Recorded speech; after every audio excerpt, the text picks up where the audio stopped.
Hi TSAT viewers, welcome to Crash Course. Today's subject based on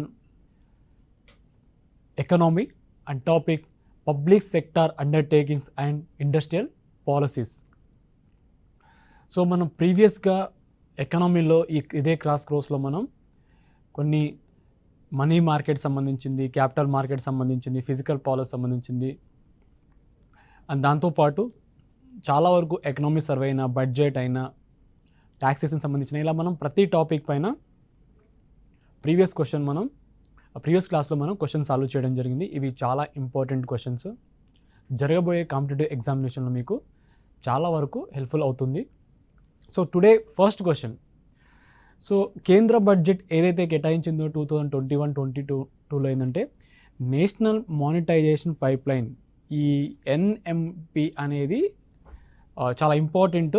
so మనకు రీసెంట్గా ఏదైతే TSPSC ఎగ్జామినేషన్లో ఏదైతే కండక్ట్ చేశారో సో అందులో ఈ టైప్ ఆఫ్ క్వశ్చన్ రావడం జరిగింది.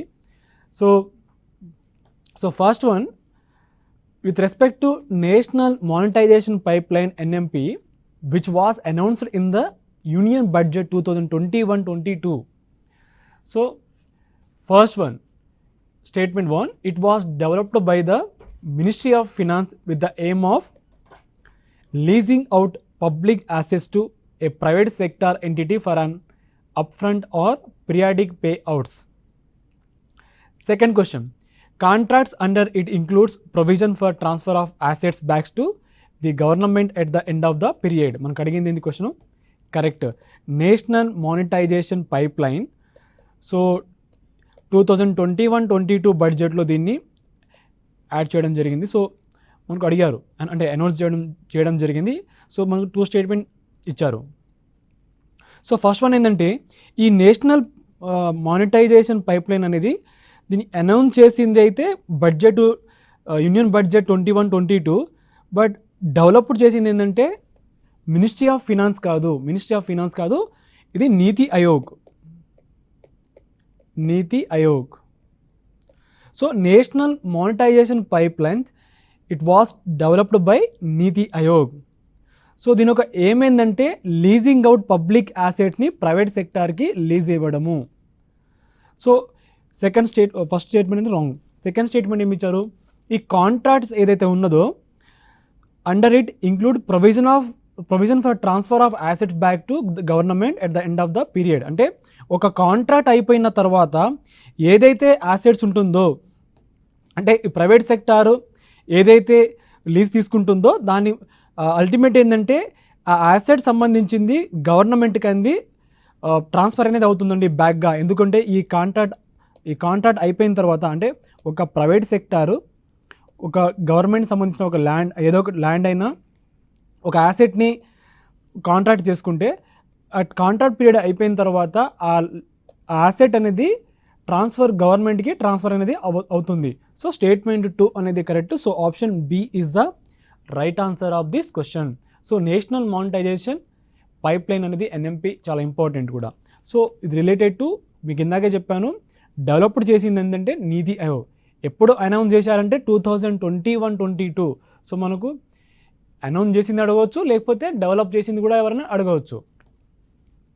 So these are all related to national monetisation pipeline. Next question, what is reservation of the industries?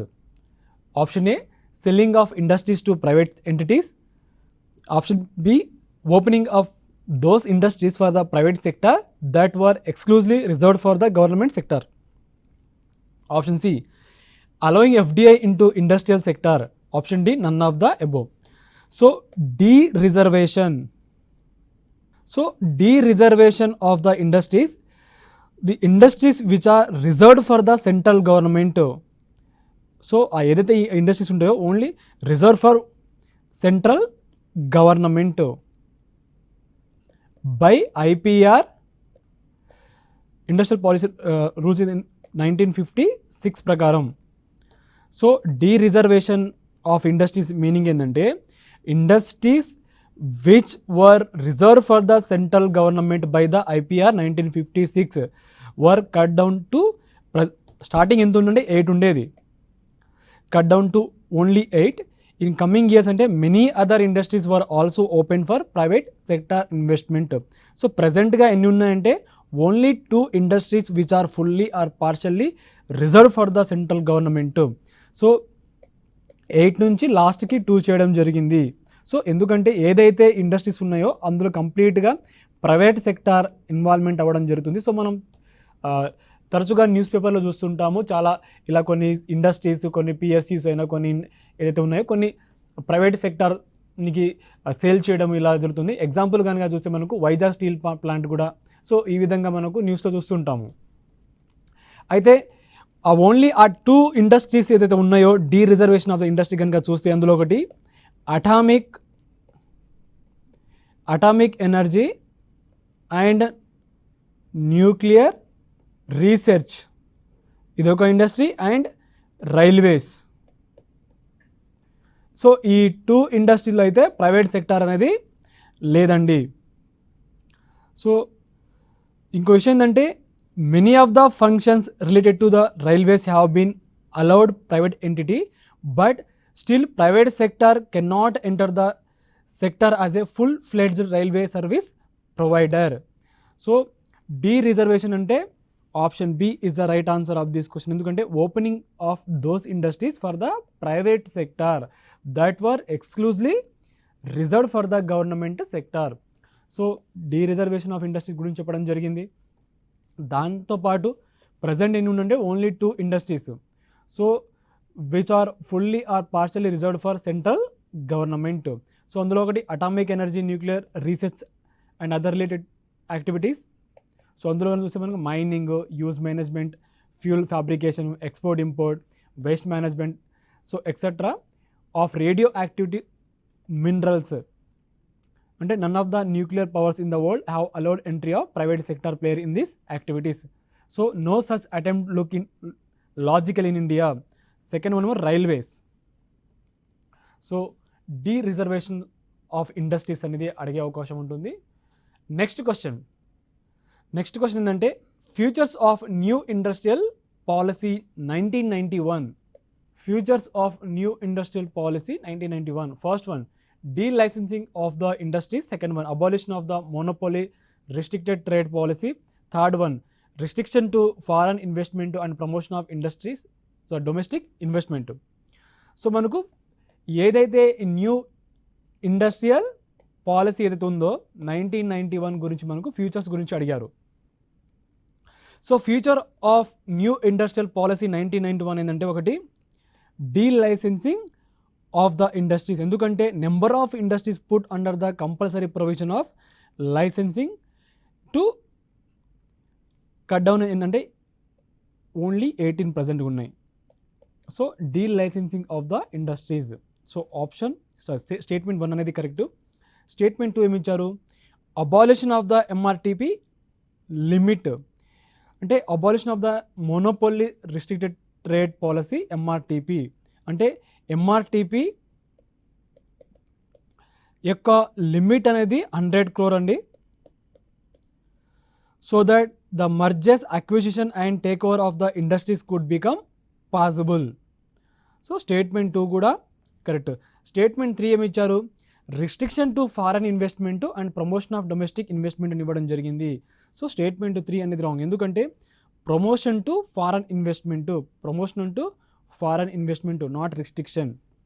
So option A is the right answer of this question.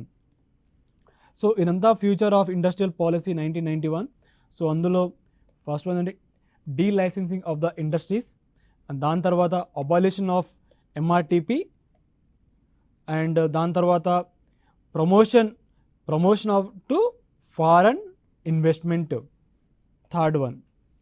So ఇవేంటంటే ఇంకో విషయం ఏంటంటే promotion to foreign investment functioning as a typical closed economy. The Indian economy had never shown any good faith towards foreign capital. Next question. So with reference to disinvestment, first one disinvestment and privatization both involve the sale of government share in the public sector undertaking. Second one, the Department of Investment and Public Asset Management under the Ministry of Finance has been made the nodal department for the strategic stake sale in the public sector undertakings. Third statement, the objective of disinvestment is to reduce the financial burden on the government. మనకు అడిగిన question దీని గురించి correct.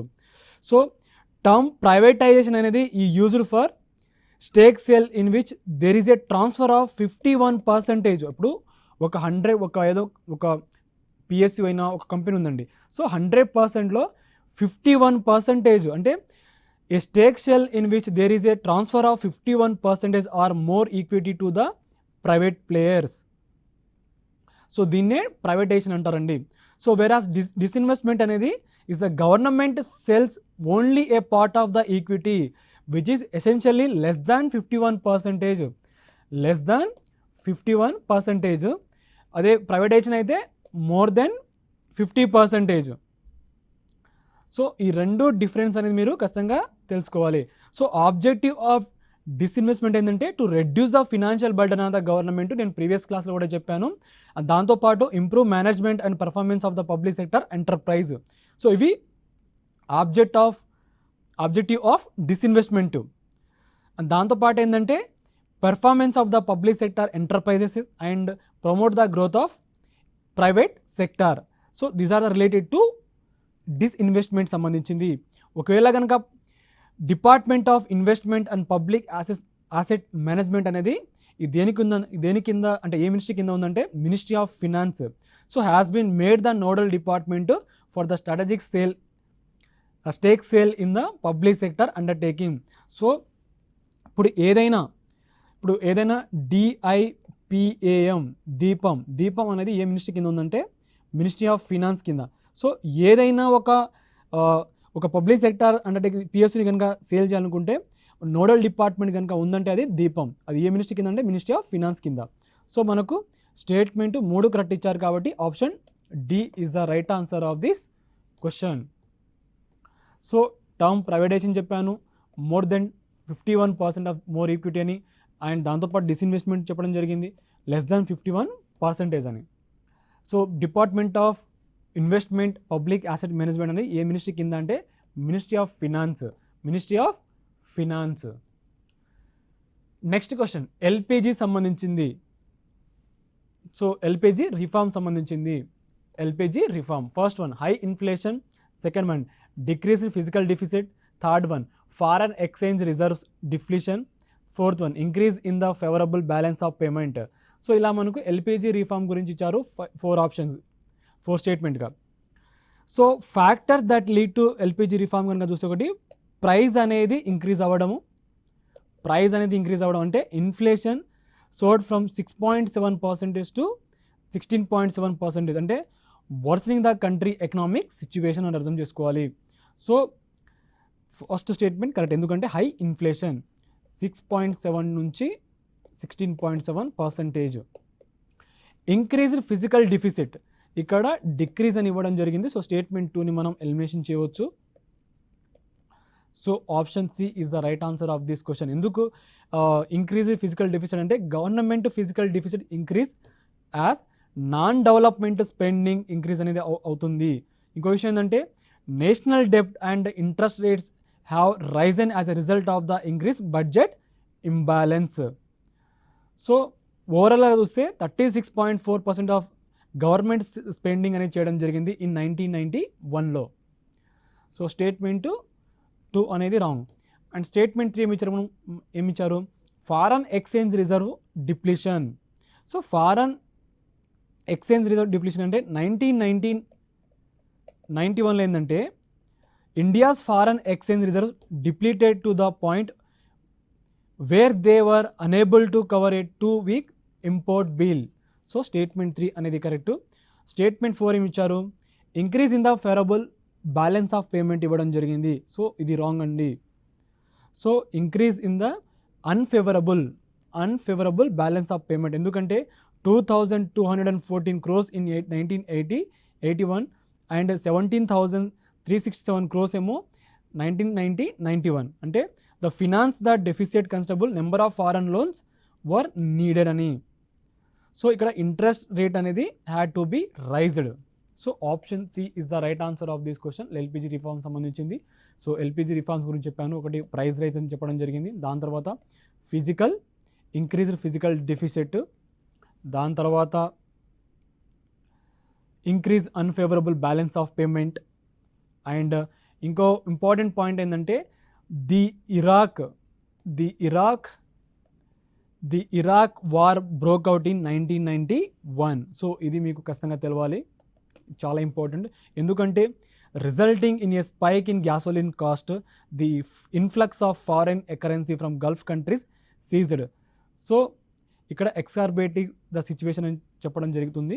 So ఇది కూడా ఒక మంచి important point. So ఇలా కూడా అడిగే అవకాశం ఉంటుంది ఎల్పిజి రిఫార్మ్ సంబంధించింది. అండ్ పిఎస్యు పెర్ఫార్మెన్స్ గురించి, దాంతోపాటు foreign exchange reserve depletion. So ఇవి ఏంటంటే ఇవన్నీ factors that lead to LPG reform. So ఈ ఫ్యాక్టర్స్ పైన మనకు ఎల్పిజి ఫ్యాక్టర్స్ అనేది అడిగే అవకాశం ఉంటుంది ఎగ్జామినేషన్లో. Next question, 1991 Indian economy after the 1991 economic liberalisation. So first one, worker productivity increase in urban areas while it decrease in rural areas. Second one, the percentage share of rural area in the workforce steadily increased. Third one, in rural areas growth in the non-farm economy increased. మనకు అడిగింది question దేని గురించి అంటే incorrect with reference to Indian economy after 1991 economic liberalisation. So 1991 తర్వాత economic liberalisation గురించి మనకు అడిగారు. So 3 statement ఇవ్వడం జరిగింది. సో వర్కర్ ప్రొడక్టివిటీ అనేది ఇంక్రీజ్ అవ్వడం జరిగింది both rural as well as urban ఏరియాస్లో.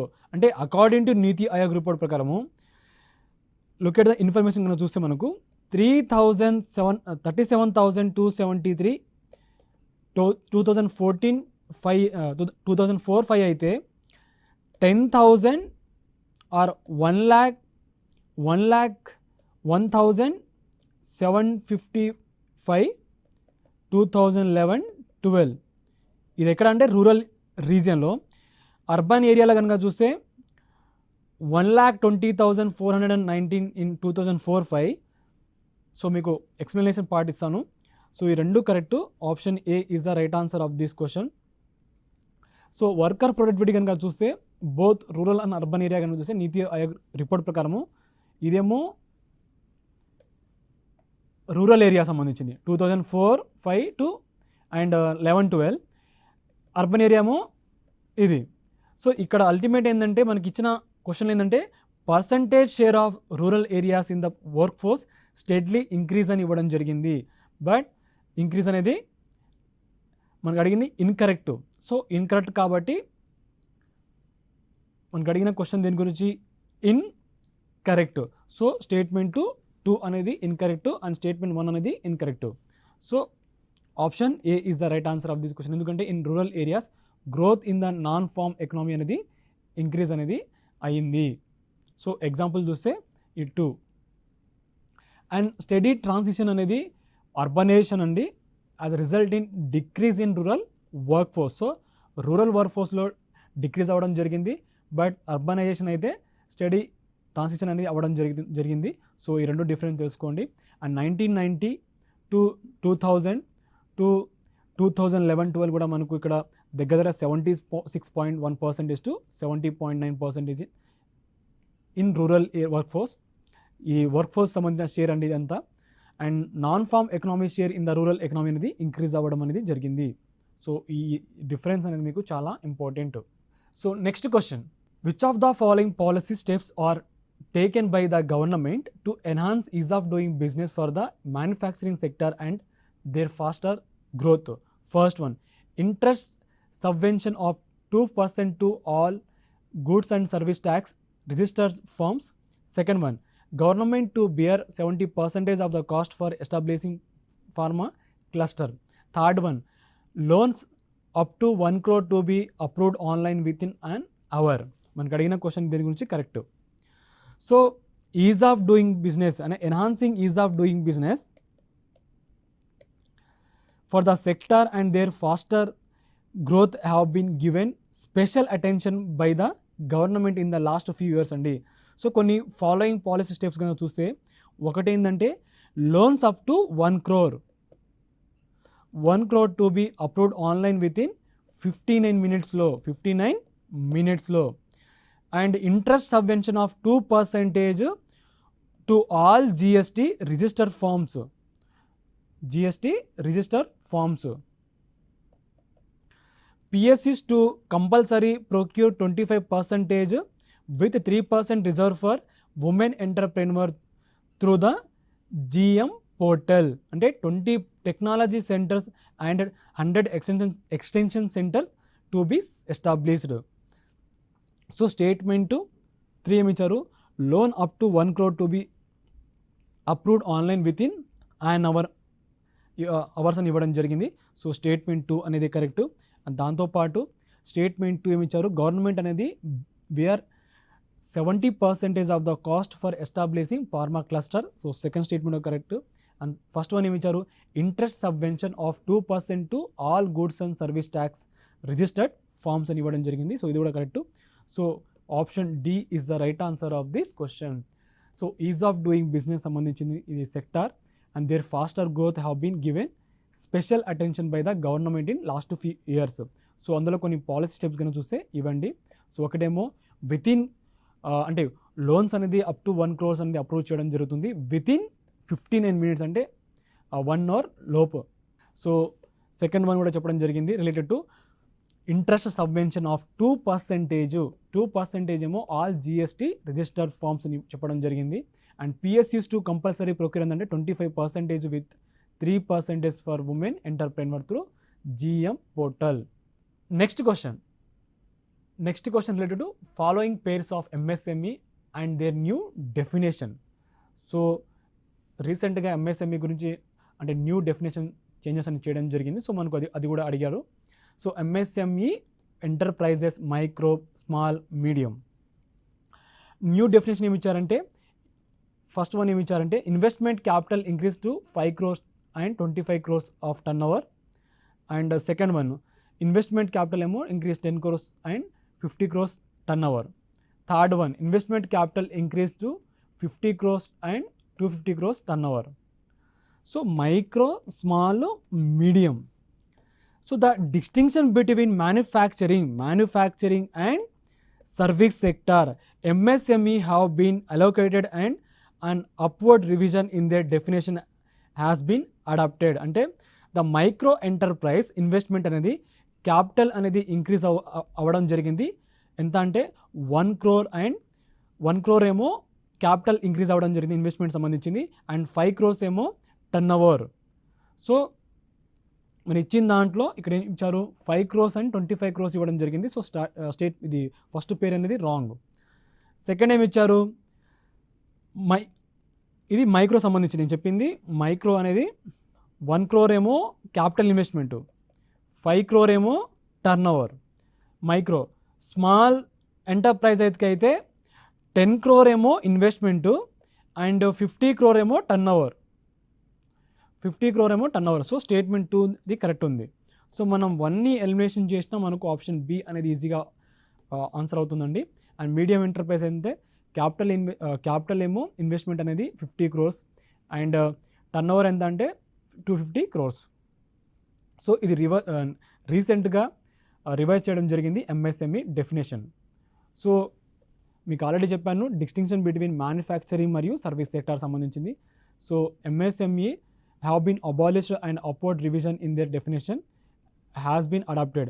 సో మైక్రో ఎంత అంటే ఒకప్పుడు ఎంత ఉండే 25 lakhs ఉండే అది ఇన్వెస్ట్మెంటు, టర్న్ ఓవర్ ఎంత ఉందంటే 1 crore. బట్ ఇప్పుడు 1 crore ఏమో ఇన్వెస్ట్మెంటు అండ్ 5 crores ఏమో turnover. And small, so ఒకప్పుడు ఎంత ఉండేదంటే 5 crores ఏమో ఇన్వెస్ట్మెంట్ ఉండే, ఇప్పుడేమో 10 crores. అండ్ టర్న్ ఓవర్ ఎంత ఉందంటే ఇప్పుడు 50 crores, ఒకప్పుడు ఎంత ఉందంటే 2 crores. సో నెక్స్ట్ మీడియం యొక్క ఇన్వెస్ట్మెంట్ ఎంత అంటే 50 crores ప్రజెంట్, ఒకప్పుడు ఎంత ఉండే ఓల్డ్ ఎంత ఉండేదంటే 10 crores. బట్ టర్న్ ఓవర్ ఎంత అంటే ఇప్పుడు ప్రజెంట్ ఎంత అంటే 250 crores అండ్ ఒకప్పుడు ఎంత అంటే 25 crores. సో మీకు ఓల్డ్ తెలవాలి అండ్ న్యూ కూడా డిఫరెన్స్ తెలిస్తే రేపు ఎగ్జామినేషన్ అడిగే అవకాశం ఉంటుంది. సో మీకు ఈజీగా ఆన్సర్ మీరు చేయగలుగుతారు. Next question, central public sector enterprises CPSEs. So central public sector enterprises must fulfill which of the following criteria to get Maharatna status. First one, they must have Navratna status. Second one, they should have average annual turnover of more than 25,000 crore during last 3 years. Third one, they should be listed on a stock exchange with minimum prescribed public shareholding limit under SEBI regulation. మనకు అడిగిన question దేని గురించి correct. So ఇప్పుడు ఒక public సెక్టార్కి enterprise కనుక Maharatna status ఇవ్వాలనుకుంటే Maharatna status కనుక ఇవ్వాలనుకుంటే సిపిఎస్సి కొన్ని ఫుల్ఫిల్ చేయడం జరుగుతుంది. సో మహారత్న స్టేటస్ ఏంటంటే కేటగిరీ ఏంటంటే సిపిఎస్సి వాజ్ ఇంట్రడ్యూస్డ్ ఎప్పుడంటే 2009. దీని యొక్క ఆబ్జెక్టివ్ ఏంటంటే to empower mega central public sector enterprises to expand their operation and emerge a global gains or become Indian multinational companies. Become India's multinational companies. So ఇది ఒక objective of Maharatna category సంబంధించింది. So at present ఏంటంటే ఎన్ని ఉన్నాయంటే మహారత్న ఎన్ని ఉన్నాయంటే 8 ఉన్నాయి. So ఆ 8 పేరు చెప్తాను. ఒకటి బిహెచ్ఈఎల్, కోల్ ఇండియా అంటే Bharat Heavy Electrical BHEL and India Limited, and Coal India Limited CIL, and GAIL India, and దాంతోపాటు India Oil Corporation Limited, and NTPC, and ONGC, and SCIL Steel Authority of India Limited, and Bharat Petroleum Corporation Limited. So ఇవి 8 మహారత్న. ఇది చాలా గుర్తుపెట్టుకోవాలి, అడిగే అవకాశం ఉంటుంది. So criteria ఏంటంటే ఈ 8 మహారత్న స్టేటస్ క్రైటీరియా ఏంటంటే under government rules central public sector enterprises must fulfil following criterias కనుక చూస్తే, ఒకటి must having Navratna status, statement 1 correct. And second one, యావరేజ్గా యాన్యువల్ టర్న్ ఓవర్ ఎంత ఉండాలంటే మోర్ దెన్ 25,000 కోట్లు ఉండాలి. అది కూడా ఎన్ని సంవత్సరాలు అంటే డ్యూరింగ్ లాస్ట్ 3 ఇయర్స్లో. సో స్టేట్మెంట్ 2 కూడా correct. And they should be listed on stock exchange with minimum prescribed public shareholding limit under SEBI regulation ఇవ్వడం జరిగింది. సో ఇది కూడా కరెక్ట్. ఎందుకంటే average annual net worth of more than 15,000 crore during 3 years. ఇదేమో average annual net worth వేరు, turn over difference, రెండు difference మీరు తెలుసుకోవాలి. And average annual net profit ఎంత ఉండాలంటే after tax of more than 5,000 crore during last 3 years ఉండాలి. So ఇంకో విషయం ఏంటంటే ఇండియన్ స్టాక్ ఎక్స్చేంజ్లో లిస్టెడ్ అయి ఉండాలి with minimum prescribed public shareholding limit under SEBI regulation. ఈ 3 కరెక్ట్ కాబట్టి option D is the right answer of this question. So Maharatna status అడగవచ్చు మనకు. సో దీన్ని ఎప్పుడు ఇంట్రడ్యూస్ చేశారంటే 2009. సో కొన్ని ఆబ్జెక్టివ్స్ చెప్పాను. సో అల్టిమేట్ ఏంటంటే ఒక గ్లోబల్ లెవెల్ ఒక కాంపిటీషన్ లాగా, ఒక బెటర్ లాగా ఒక ఇండియన్ మల్టీ నేషనల్ కంపెనీస్గా చేయాలని ఈ మహారత్న స్టేటస్ సంబంధించి ఇవ్వడం జరిగింది. సో ప్రజెంట్గా ఎన్ని ఉన్నాయంటే 8 ఉన్నాయి.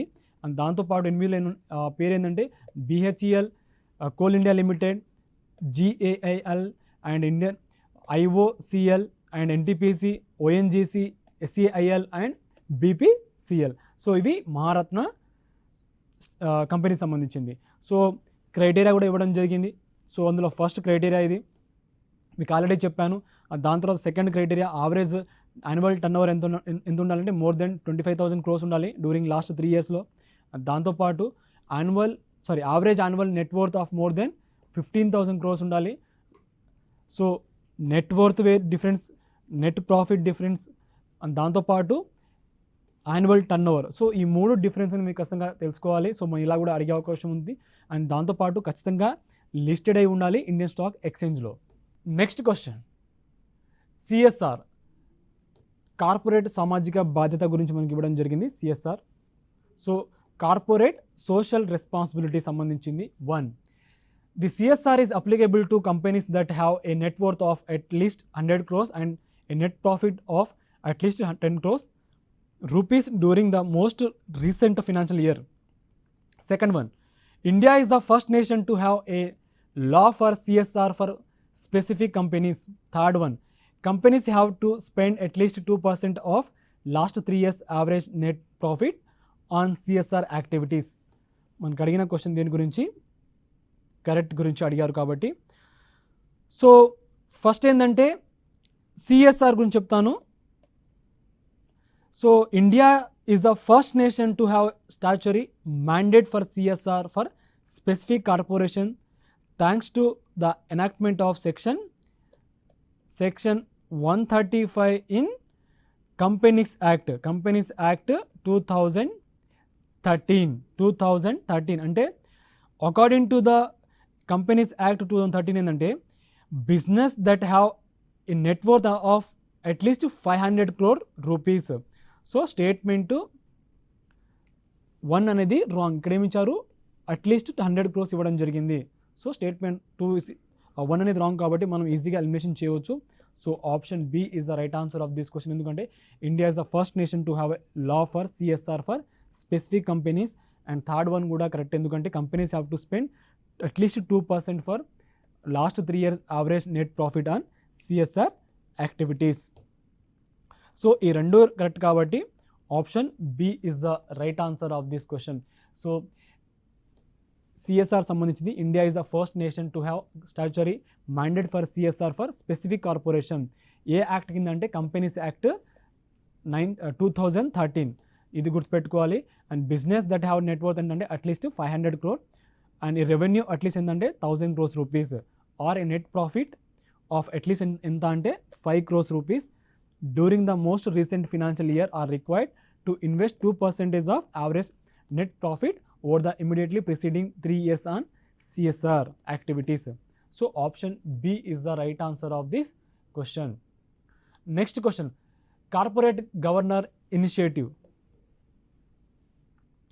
So corporate governance initiative, first one, corporate governance initiative have been undertaken by the Ministry of Finance and SEBI. Second one, corporate governance was established by SEBI on the recommendation of Kumar Mangalam Birla committee report.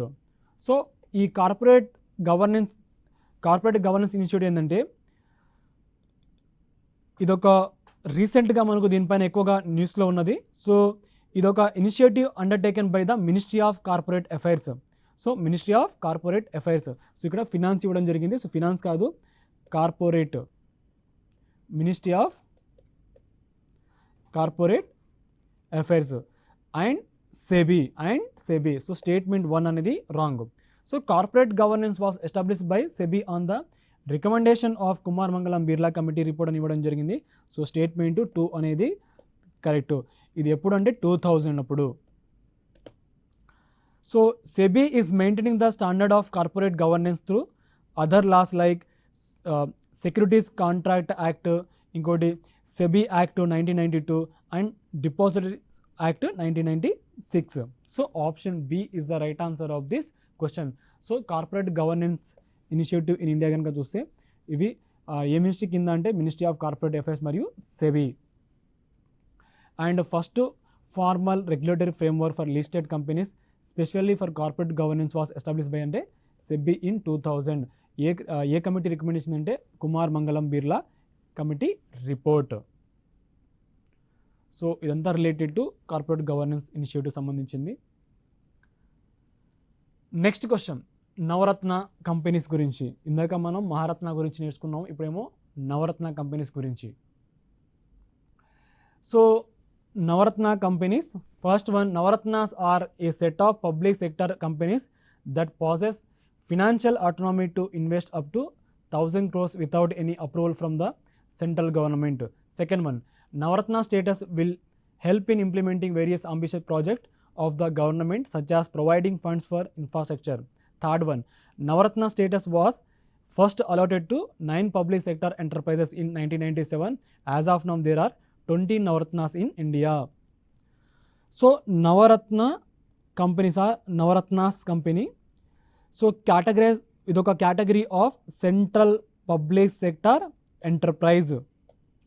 So which meet certain operation ఉంటుందండి and financial eligibility ఉంటుంది కొన్ని.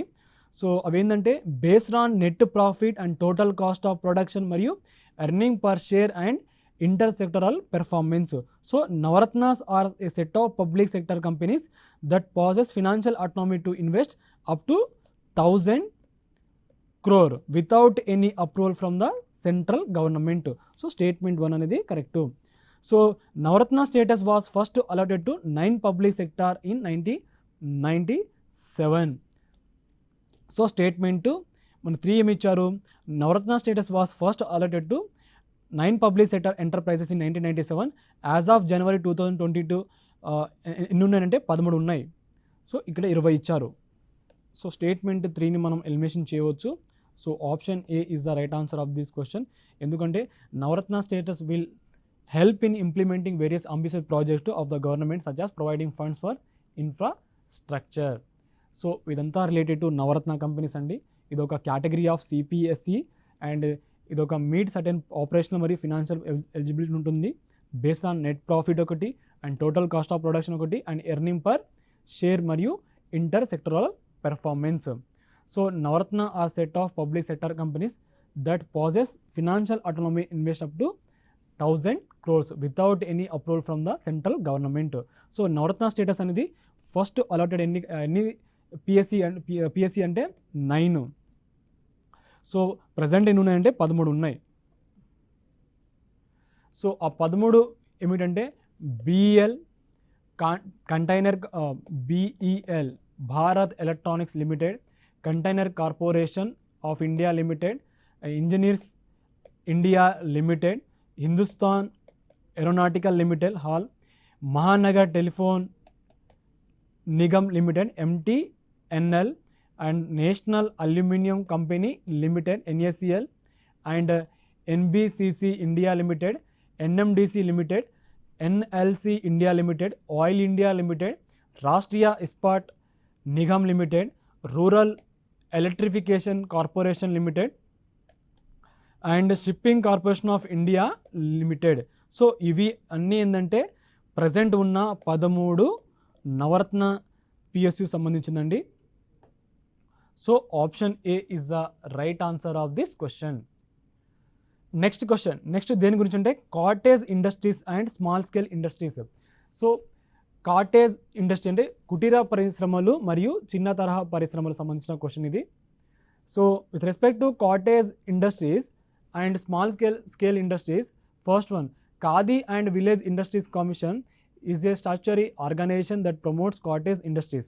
Second one, small scale industries use outside labor whereas in cottage industries family labor is used.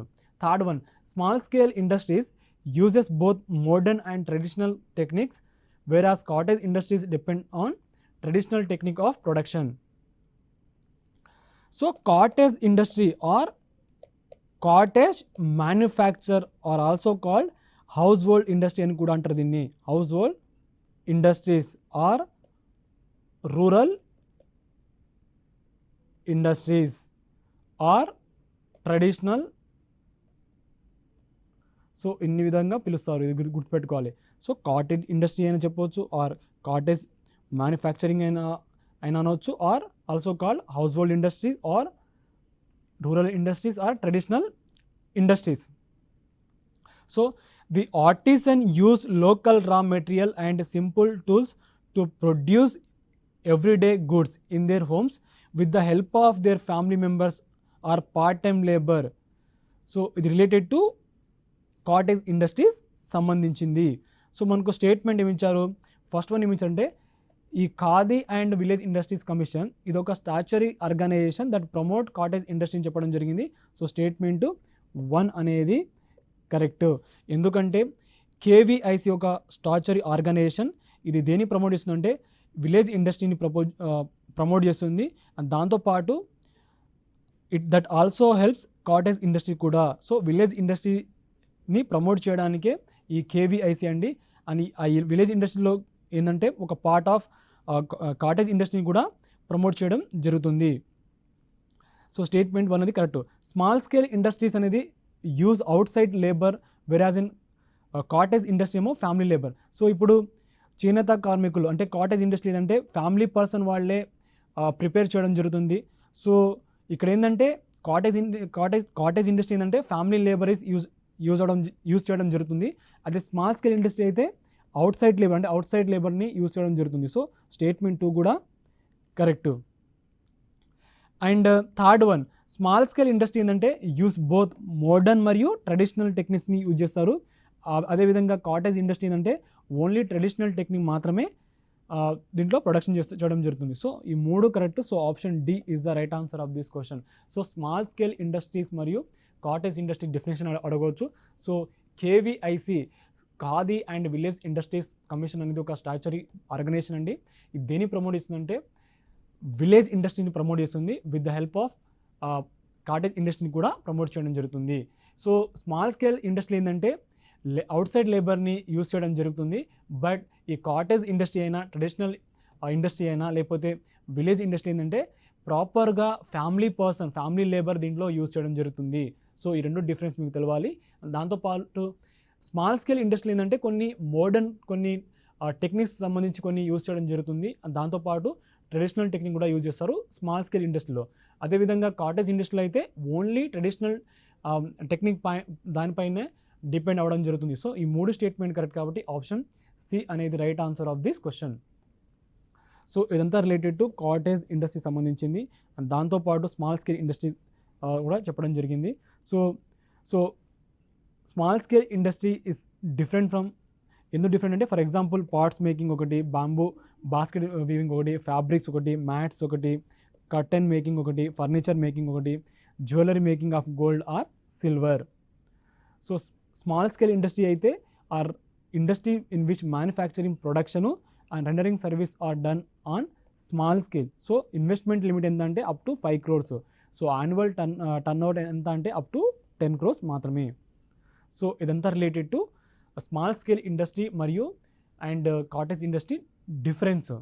So ఇవి cottage industry సంబంధించింది, ఇదేమో small scale industry సంబంధించింది. So మీకు already చెప్పాను KVIC అనేది ఇదొక స్టాచ్యుటరీ ఆర్గనైజేషన్ చెప్పడం జరిగింది. దేన్ని ప్రమోట్ చేస్తుందంటే విలేజ్ ఇండస్ట్రీని ప్రమోట్ చేయడం జరుగుతుంది. Next question, what does ZED stand for in the context of MSME? Option A zero defect zero effect, option B zero effect zero defect, option C zero effectiveness zero defectiveness, option D zero delays zero effect. So ZED stand for అడిగారు మనకు. జెడ్ఈడి so government launch చేయడం జరిగింది ఒక new scheme పేరు ఏంటంటే financial support to MSME in ZED. So objective of the scheme for promotion of ZED అంటే zero defect మరియు zero effect. So option A is the right answer of this question. So manufacturing amongst micro small medium enterprises. So option A is the right answer of this question. So government ఒక new scheme launch చేసిందండి, financial support to MSME in ZED certification scheme. So దీని ఒక objective కూడా చెప్పాను మీకు, promotion of zero defect మరియు zero effect manufacturing amongst micro small medium enterprises. So it also involves ZED assessment ఏంటంటే for the certifications of as to develop an ecosystem for zero defect manufacturing MSME అని మీరు గుర్తుపెట్టుకోవాలి. So ఇదంతా related to ZED సంబంధించింది. And రీసెంట్గా ఒక scheme ఏదైతే ఉందో financial support to MSME in ZED, ఇది ఏం ప్రమోట్ చేస్తుందంటే promote adoption of quality tools or system and energy efficient manufacturing and enable MSME for manufacturing of quality products. దాంతోపాటు encourage MSME to constantly upgrade their quality standard in products మరియు processes. So ఇదంతా related to financial support to MSME in ZED. Next question, MSE CDP ఇవ్వడం జరిగింది అంటే రీసెంట్గా ఇది చాలా ఎక్కువగా న్యూస్లో ఉంది ఈ ప్రోగ్రామ్ అనేది. So ministry launched which of the following ministry launched the programme micro small enterprises cluster development programme MSE CDP. So ఏం మినిస్ట్రీ ఈ ప్రోగ్రామ్ని లాంచ్ చేయడం జరిగిందని ఇచ్చారు. సో ఏ మినిస్ట్రీ అంటే ఇది ministry of micro small enterprises MSME దీన్ని లాంచ్ చేయడం జరిగింది. The program was launched by MSME Ministry of MSME, Government of India.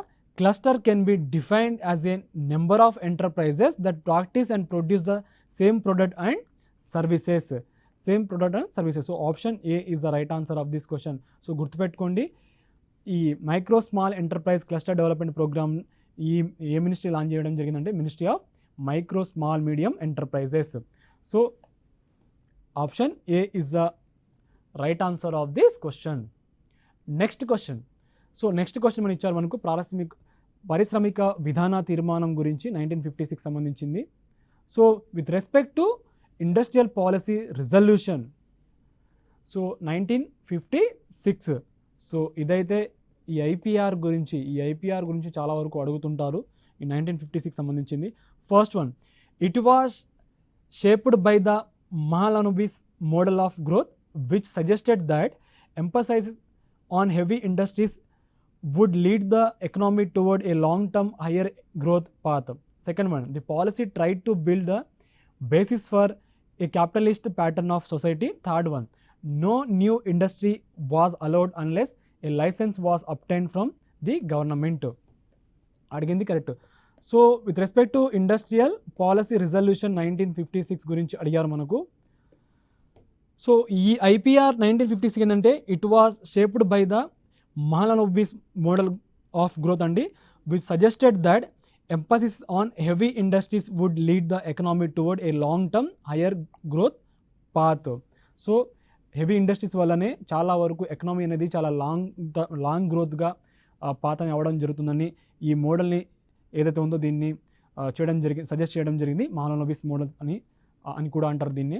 So statement 1 అనేది కరెక్ట్. స్టేట్మెంట్ 2 ఏమిచ్చారు మనకు? స్టేట్మెంట్ 2 ఏంటంటే policy tried to build the basis for capitalist pattern of society అని చెప్పడం జరిగింది. So statement 2 అనేది incorrect. ఎందుకంటే ఏదైతే ఈ రిజల్యూషన్ ఉందో formed the basis of second 5-year plan. ఈ సెకండ్ 5-year ప్లాన్ ఏంటంటే the plan which tried to build the basis for a socialist pattern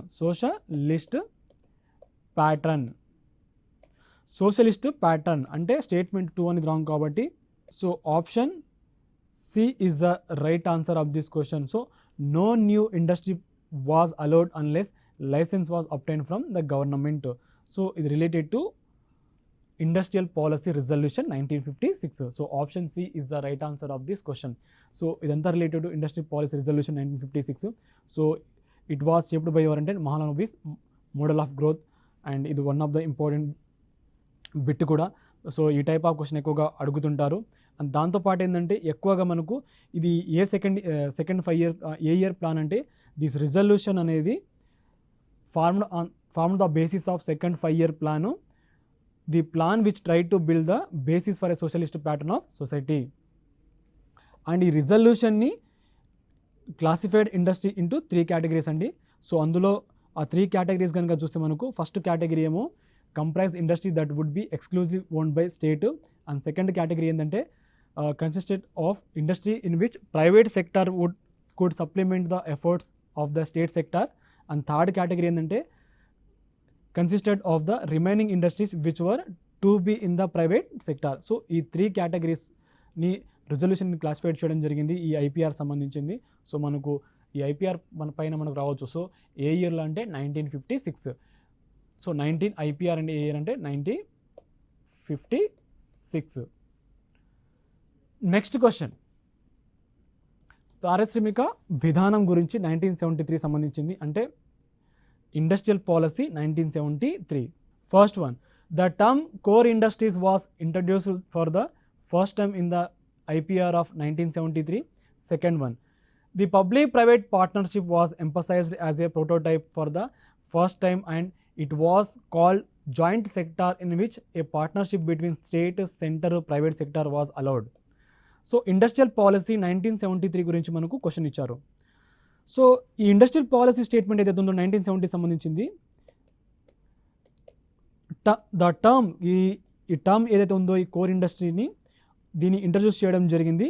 so it refers to ఎన్ని ఇండస్ట్రీ అంటే 6 core industries. అందులో ఏంటంటే ఫస్ట్ వన్ ఏంటంటే iron and steel industries, second one ఏమిటంటే cement industries, and third one ఏంటంటే coal industries, and fourth one ఏంటంటే crude oil సంబంధించింది, and fifth one ఏంటంటే ఆయిల్ రిఫైనింగ్ సంబంధించింది, అండ్ సిక్స్త్ వన్ ఏంటంటే ఎలక్ట్రిసిటీ. సో ఇవి 6 core industries were called basic industries or infrastructure industries అని కూడా అంటారు. సో స్టేట్మెంట్ 1 అనేది కరెక్ట్. స్టేట్మెంట్ 2 ఏమి ఇచ్చారు, public private players were emphasized as a prototype for the first time, and it was called joint sector in which a partnership between state, central మరియు private sector was allowed అని చెప్పడం జరిగింది. So statement 2 కూడా correct. ఎందుకంటే private players వాళ్ళు allow చేయడం జరుగుతుంది to apply for licensing in this industries. For that they required 20 crores assets or more, ఖచ్చితంగా ఉండాలి 20 crores assets అనేది. సో రెండు కరెక్ట్ కాబట్టి option C is the right answer of this question. So these are the related to industrial policy of 1973. So term core ఇండస్ట్రీని దీంట్లో introduce చేయడం జరిగింది. So అందులో ఈ 6 కోర్ ఇండస్ట్రీస్ గురించి గుర్తుపెట్టుకోండి, చాలా ఇంపార్టెంట్. దాంతోపాటు జాయింట్ సెక్టార్ కూడా మీరు గుర్తుపెట్టుకోవాలి. Next question. సో జాతీయ పునరుద్ధరణ నిధికి సంబంధించిన మనకు ఈ క్వశ్చన్ ఇచ్చారు. So with respect to national renewal fund, first one it was setup by the industrial policy 1991. Second one the NRF was established to provide relief to the workers affected by technological changes. మనకు అడిగిన question దేని గురించి correct. It was announced by industrial policy 1991. ఈ national renewal ఫండ్ని ఎప్పుడు దీన్ని announce చేశారంటే 1991, industrial policy 1991. So statement 1 అనేది కరెక్ట్. సో ఈ NRF అనేది దీన్ని ఎప్పుడు ఎస్టాబ్లిష్ చేయడం జరిగిందంటే to provide relief to the workers affected by technological changes. So ఏదైతే టెక్నాలజీ చేంజెస్ వల్ల ఏదైతే వర్కర్స్ ఎఫెక్ట్ అవుతారో వాళ్లకు రిలీఫ్ కోసము ఈ NRF నేషనల్ రెన్యువల్ ఫండ్ని ఎస్టాబ్లిష్ చేయడం జరిగింది. So privatization of public sector units and closure of public sector units, those who lost their jobs would be either paid money under the VRS scheme or will be retained rehabilitated. So రీసెంట్గా మనకు ఇప్పుడు Vizag steel plant ఉంది. So ఎవరైతే workers పనిచేస్తున్నారో, so ఈ steel plant ఇప్పుడు public government నుంచి ఇప్పుడు private sector అవుతుంది కాబట్టి, సో మనం దీని గురించి ఇది కూడా మనకు ఎగ్జాంపుల్ చెప్పవచ్చు. ఎందుకంటే privatisation of public sector units and closure of public sector units. So ఎవరైతే జాబ్ని లాస్ట్ అవుతారో లేకపోతే either paid money under VRS scheme ఉంటుందో will be retained through national renewable fund. So మనకి ఇచ్చిన దాంట్లో రెండు స్టేట్మెంట్ కరెక్ట్ ఉంది. ఎందుకంటే NRF అనేది was established to provide relief to the worker affected by technological changes. So option C is the right answer of this question, ఎందుకంటే both correct కాబట్టి. So ఇది అనౌన్స్ ఎప్పుడంటే industrial policy 1991. Next question, which among the following industrial policy is hailed as the economic constitution of India? Option A industrial policy of 1948, option B industrial policy of 1956, option C new industrial policy of 1991, option D industrial policy of 98. So a year ఏంటంటే industrial policy 1956 was an elaborated document and was held as the economic constitution of India. Economic constitution of India ఎందుకంటే it touched virtually all aspects of industrial development. It established the public sector as the epicenter of industrialization kabatti. So option B is the right answer of this question. Ee policy outcomes valla must be seen in conjunction with the Industrial Development Regulation Act 1951. ante first major outcome was the public sector in the country kanka chuste expanded ayindante industrial policy of 1956. So దీని ఏమంటారంటే economic constitution of India అని కూడా అంటారు. చాలా important ఈ bit. Option B is the right answer of this question. So related to explanation of industrial policy of 1956. Next question. So privatization గురించి అడిగారు, అంటే సారీ గ్లోబలైజేషన్ గురించి అడిగారు మనకు. Ingredients of globalization. So ingredients of globalization, first one reduction in import duties, second one abolition of import licensing, third one free flow of foreign direct investment. Fourth one disinvestment of public. మనం అడిగిన question దేని గురించి ఉంటే correct. So ingredients of globalization అడిగారు కాబట్టి ఇలా మనకు 4 options 4 statement ఇవ్వడం జరిగింది. So main ingredients of globalization of Indian economy కనుక చూస్తే are privatization of public sector and disbanding of control and regulation and deregulation of trade and finance and reduction in import duties and abolition of import licensing and our free flow of foreign direct investment. So disinvestment of public sector equity does not include globalization. So ఇక్కడ మనకి ఇచ్చిన ingredients of globalisation కనుక చూస్తే fourth మనం దీన్ని remove చేయవచ్చు. So 4ని కనుక remove చేస్తే option B is the right answer of this question. ఎందుకంటే 1, 2, 3 కరెక్ట్. సో ఇంగ్రీడియంట్స్ ఆఫ్ గ్లోబలైజేషన్లో కనుక చూస్తే రిడక్షన్ ఇన్ ఇంపోర్ట్ డ్యూటీస్ ఒకటి and abolition of import licensing ఒకటి and free flow of foreign direct investment. So these are the main ingredients of globalization. So privatization of public sector, disbanding of control or regulation, deregulation of trade and finance, reduction in import duties and abolition of import licensing and free flow of foreign direct investment. So ఇవి ఏంటంటే main ingredients of globalization. But disinvestment of public sector అనేది does not include globalization. So ఇంతవరకు మనం economy పైన ఏదైతే ఈ current 1 year న్యూస్లో ఏదైతే టాపిక్స్ ఉన్నాయో ఆ టాపిక్స్ పైన మనం ప్రతి ఇంపార్టెంట్ క్వశ్చన్ డిస్కస్ చేశాము. సో టుడే క్లాస్లో కనుక చూస్తే మనకు ఇండస్ట్రియల్ పాలసీ సంబంధించింది 1956 సంబంధించిన 1991 సంబంధించిన ఇలా మనం ప్రతి టాపిక్ రూపంలో మనం క్వశ్చన్ సాల్వ్ చేయడం జరిగింది. అండ్ దాంతోపాటు పబ్లిక్ సెక్టార్ అండర్టేక్స్ ఏదైతే ఉన్నాయో మహారత్న స్టేటస్ అయినా నవరత్న స్టేటస్ అయినా ఇలా సిపిఎస్సి గురించి కూడా దీపం గురించి కూడా ఇలా మనం ప్రత్యేకంగా ప్రతి టాపిక్ పైన మనం ఈ క్లాస్లో డిస్కస్ చేయడం జరిగింది. సో ప్రీవియస్గా మనం వేరే సబ్జెక్ట్ పైన కూడా ఈ క్రాస్ కోర్స్ చేయడం జరిగింది related to science and technology and Indian history and దాంతోపాటు ఎన్విరాన్మెంట్ అండ్ ఎకనామీ. సో ఇవి ఏంటంటే జరగబోయే కాంపిటేటివ్ ఎగ్జామినేషన్లో మనకు సైన్స్ అండ్ టెక్నాలజీ ఎక్కువగా అండ్ దాంతోపాటు ఎకనామీ అనేది చాలా ఎక్కువగా మనకు ప్రతి కాంపిటేటివ్ ఎగ్జామినేషన్కి ఎక్కువగా వచ్చే అవకాశం ఉంటుంది క్వశ్చన్స్ అనేది. సో ఈ క్వశ్చన్స్ అనేది మీకు చాలా వరకు హెల్ప్ఫుల్ ఖచ్చితంగా అవుతుంది. సో అందరికీ all the best and thanks for watching this program.